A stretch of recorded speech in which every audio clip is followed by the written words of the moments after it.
Les nodules thyroïdiens sont très fréquents et certains d'entre eux peuvent entraîner une gêne fonctionnelle ou esthétique. Lorsqu'ils sont non cancéreux, il est possible de les détruire grâce à une nouvelle technique pratiquée à la PHM, la thermoablation par radiofréquence. On envoie un courant électrique qui est oscillant, qui fait bouger les molécules, ça cause du friction et du chaleur. Et finalement, ça dessèche le nodule, qui permet une régression volumétrique. Ça, on le fait avec une électrode. C'est ça, une électrode. Et dans l'électrode, on choisit le type actif selon la taille du nodule. Dans l'électrode, il y a aussi un système de refroidissement interne qui permet de bien surveiller la température au bout de l'électrode dans le type. Pas d'acte chirurgical invasif, pas d'anesthésie générale, pas d'hospitalisation et surtout pas besoin de traitement hormonal de substitution, l'essentiel de la glande thyroïde étant épargné. La procédure il se déroule sous anesthésie locale. Donc le patient est conscient pendant toute la procédure et c'est même important pour le patient de me signaler ce qu'il ressent, qui permet de savoir aussi directement si je suis plutôt vers le bord, le pôle supérieur ou inférieur du nodule, là où le tissu thyroïdien n'est peut-être pas anesthésié.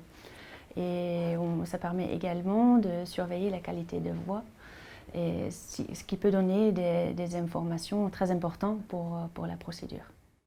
Sur son écran de contrôle, le chirurgien suit en permanence la pointe de l'aiguille et le faisceau calorifique afin de ne pas endommager les tissus sains. On introduit l'électrode du milieu, dans l'isthme on appelle ça, la partie milieu de la thyroïde.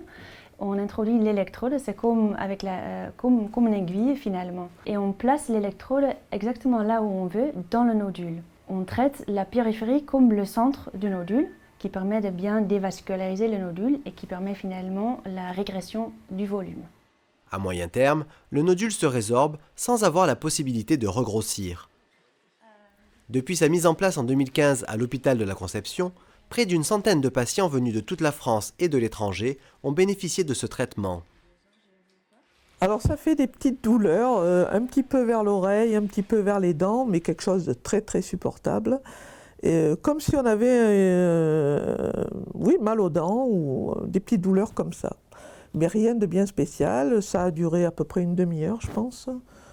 Et puis voilà, et c'était fini. Donc je suis rentrée à 7h ce matin et là, en tout début d'après-midi, je rentre chez moi, donc c'est super. La PHM est le premier centre hospitalier en France à avoir proposé ce type de traitement. L'hôpital de la Conception vient d'être équipé d'un appareil d'échographie de dernière génération qui accroît encore la précision des images.